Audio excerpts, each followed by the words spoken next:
안녕하세요. IT의 진심인 남자 티노입니다. 오늘은 갤럭시 탭 S10 시리즈 미리 받아서 대략 2주 넘게 써보고 있는데 특장점들, 주목할 만한 점들 미리 체험해보면서 빠르게 알려드릴게요.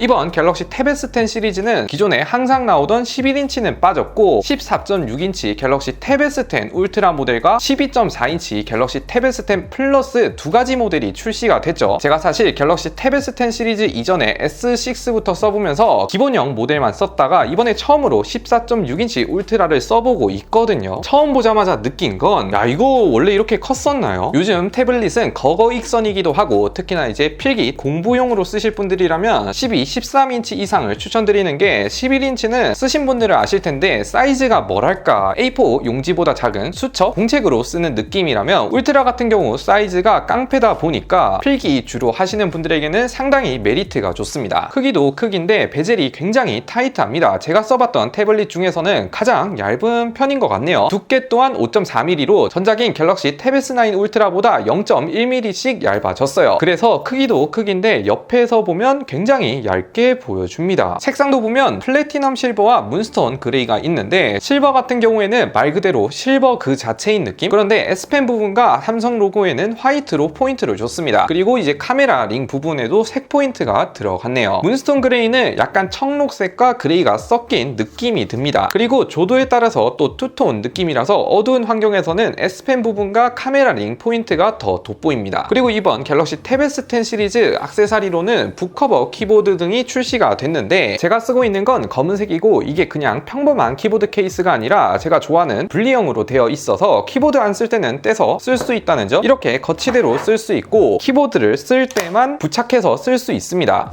우선 이번 갤럭시 탭 S10 시리즈에서 가장 마음에 드는 점부터 알려드리자면 저반사 코팅 빛 반사를 최소화해서 안티 리플렉션 성능이 상당히 개선이 됐다는 점입니다. 이건 보자마자 바로 체감이 되더라고요. 개인적으로 이번에 출시한 갤럭시 탭 S10 시리즈 중에서 가장 마음에 드는 부분인데 실제로 전작인 갤럭시 탭 S9보다 탭 S10 시리즈에서 반사율이 2% 미만으로 확연하게 개선이 되었습니다. 예를 들어 어디서 체감할 수 있냐, 작업할 때 이전에 위에 조명이 반사돼서 거슬리는 경험 많으실 텐데 이번에 확연히 개선이 되어서 메리트가 좋아졌습니다. 그리고 대낮에서 밖에서 사용할 때나 카페, 사무실 등 실내 밝은 조명 아래에서도 선명하게 화면을 볼 수가 있습니다. 다음은 성능이죠. 갤럭시 탭 S10 시리즈는 기본적으로 12GB 램이 탑재가 되어 있으며 울트라의 경우 저장 용량을 1TB 옵션으로 올리면 16GB 메모리 옵션도 제공합니다. 그리고 AP는 디멘시티 9300 플러스 칩셋이 들어갔는데 요즘 플래그십 AP 최상위권에 랭크가 되어 있기도 하고 해외에서는 이미 호평을 많이 받고 있는 칩셋이라 걱정은 안 해도 될 것 같습니다. 바로 긱벤치 6 빠르게 돌려보면 싱글은 2200점대, 멀티코어는 7300점대로 올랐고 GPU 퍼포먼스도 보면 3D 마크 기준으로 최고점 5300점대, 최저 4000점대로 안정성은 70%대를 보여줍니다. GFX 벌컨도 92프레임 정도 나오고 MPU는 대략 이 정도 나온다고 보시면 됩니다. 그리고 발열 테스트도 보면 이번에 베이퍼 챔퍼가 전작보다 좀 더 커졌다고 하는데 우선 S펜 하단 쪽에 발열이 올라오는데 애초에 크기가 크다 보니 발열은 상당히 안정적인 모습을 보여줬습니다.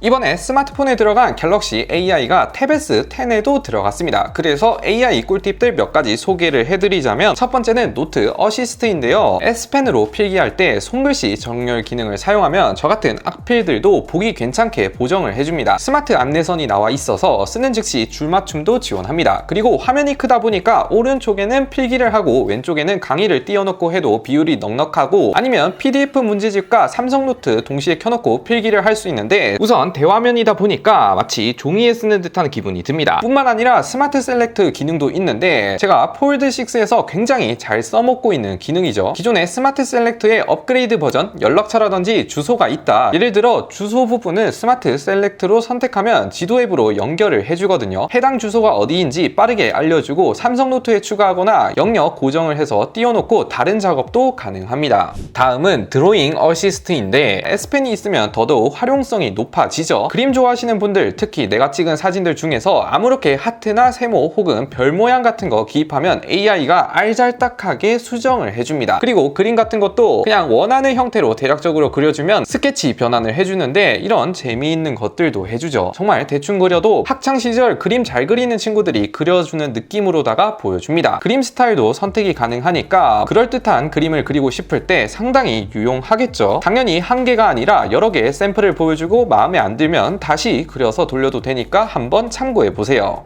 서클 투 서치 기능이 탭S 10 시리즈에도 들어갔습니다. 이건 뭐 워낙에 유명하다 보니까 간단하게만 보면 홈화면 버튼을 길게 눌러서 원하는 영역에 동그라미를 그리면 빠르게 찾아주는 거, 보통 이건 다 알지만 번역은 많이들 모르시더라고요. 예를 들어 해외 쇼핑몰에서 쇼핑을 하거나 찾아볼 때 영어로 바로바로 검색도 되고 글자 부분도 기존에는 모르는 단어라든지 문장 원래는 복사해놓고 번역기 앱에 들어가서 붙여놓고 봐야 했지만 갤럭시 탭 S10은 서클 투 서치 해주고 밑에 번역 버튼을 누르면 빠르게 한 번에 번역을 해줍니다.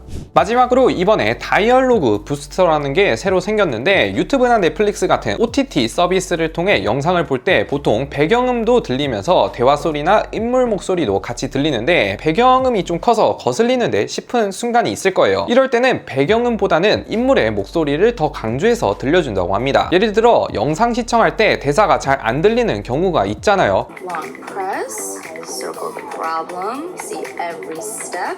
Long press, circle the problem, see every step. 그런 경우가 종종 있다 보니 영상을 자주 접하는 2030 세대들이 특히 좋아하실 것 같은 기능입니다. 이렇게 갤럭시 S10 시리즈 주요 변경점, 특징들 써보면서 후기 간략하게 말씀드렸는데 저는 뭐니뭐니 해도 안티 리플렉션으로 빛 반사를 최소화해서 선명하게 화면을 볼 수 있다는 게 가장 마음에 들었습니다. 그리고 울트라를 처음 써본 사람으로서 솔직히 14.6인치 대화면 태블릿이 필요할까 너무 큰 거 아닌가 싶었으나 멀티태스킹을 잘만 활용한다면 굉장히 유용하게 쓸 수 있을 것 같습니다. 화면 크기가 있다 보니 분할해서 보았을 때 메리트가 좋았고 저도 원래는 11인치만 주로 썼으나 대학교 다시 입학한다고 하면 12.4인치에서 14.6인치로 구매해서 사용할 것 같습니다. 아무튼 오늘 영상 여기까지 시청해주셔서 감사드립니다. 끝!